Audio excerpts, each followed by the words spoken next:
Imagine if the morning after Tom Brady won a Super Bowl, he was trotted out in the early morning for a session with the media just so they could see him. American Pharoah may not have had quite the post-game celebration the Patriots enjoyed, but like everyone's favorite Labrador, the country's most expensive animal not only stood for questions, but a petting by the media. That's unthinkable at the Westminster Dog Show, but a reality at Belmont Park this morning as the legend of the Triple Crown winner only grows. Joe Tessitore is also at Belmont for all to see. Well, we are all knotted up in the Stanley Cup final. We welcome in our NHL analyst, John Tortorella, with us. And last night, once again, the triplet line produces for Tampa. That's what they've been doing this entire postseason. But they played 2 minutes less than they typically average. Why? We saw it in Game 7 with Joel against Anaheim and Bruce's team. It really put that game into a bad situation for Anaheim right away as Joel was fighting for his matches. Yeah, I'm fine talking about this to the Sportscenter ends. I have a feeling they're going to get in my ear and yell at me in about 2 seconds.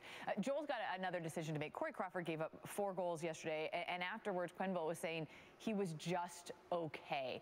Would you consider starting Scott Darling? Not a chance. Don't even ask. No. It wasn't a berating, but no, it was not an endorsement. Yeah, the series shifts back to Chicago now. Monday and Wednesday, the Lightning get to go take on the Blackhawks at their place. John Tortorella does not believe in pulling those goalies. So if the Warriors go on to win the championship, LeBron's record in the finals would be just 2-4. But would anyone blame him this time around? Because with Kyrie out, the pressure on the King is both immense and at the same time maybe a little less, because it's not really fair for him to have to carry an entire team. Sarah, we'll find out tonight if he can carry the team by himself. Game 1 went down as a 4-quarter classic until the Warriors won it in overtime. Let's look back at why the finals' first game was the highest rated ever.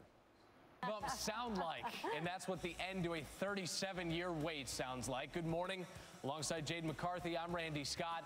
We are drained after yesterday. You can see American Pharoah, not so much. Looking pretty good. Probably just wondering what all the fuss is about, but that's how he spent his morning. And that is how we start the show. Something, Jade, that seemed like it would never happen until it finally did. It sure did, and in stunning fashion. You know,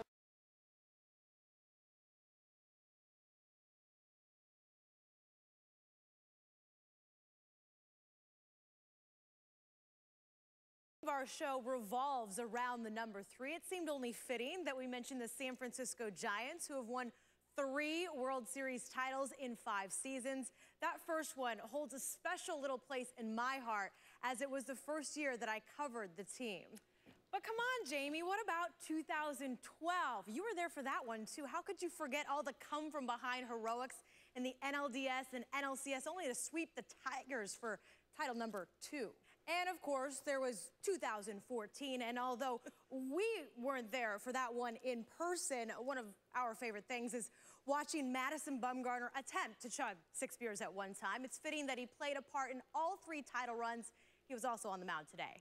Into this injury, and I guess the thing that's really setting alarm bells off is the fact that he says it felt different than the injury that he was dealing with earlier in the playoffs. What was likely the dynamic at play in terms of all those rabid fans there in Dub Nation know full well that one of the big keys to this team's success this season is the depth, is the way that Steve Kerr uses his bench. He has a couple of all-stars in Lee and Iguodala who agreed at the start of the year we're going to come off the bench. They take a lot of pride in that second unit. Tell us how them involving all their players, again, one of the finals was such a big deal. Yeah, earlier. But the other part, he allows them to play and go be basketball players and trust their decision-making. And you can see what their bench did for them last night. This was all role players right here, making it happen by moving the basketball and making simple basketball decisions. And I mean, let's face it, you put the people, everyone in the right place, really, to have that energy coming off the bench. And making Barnes a starter made him a better player. Absolutely. 10 guys on that team took shots last night. Pretty impressive. Absolutely. Tim, thanks. Thanks, Kevin? man.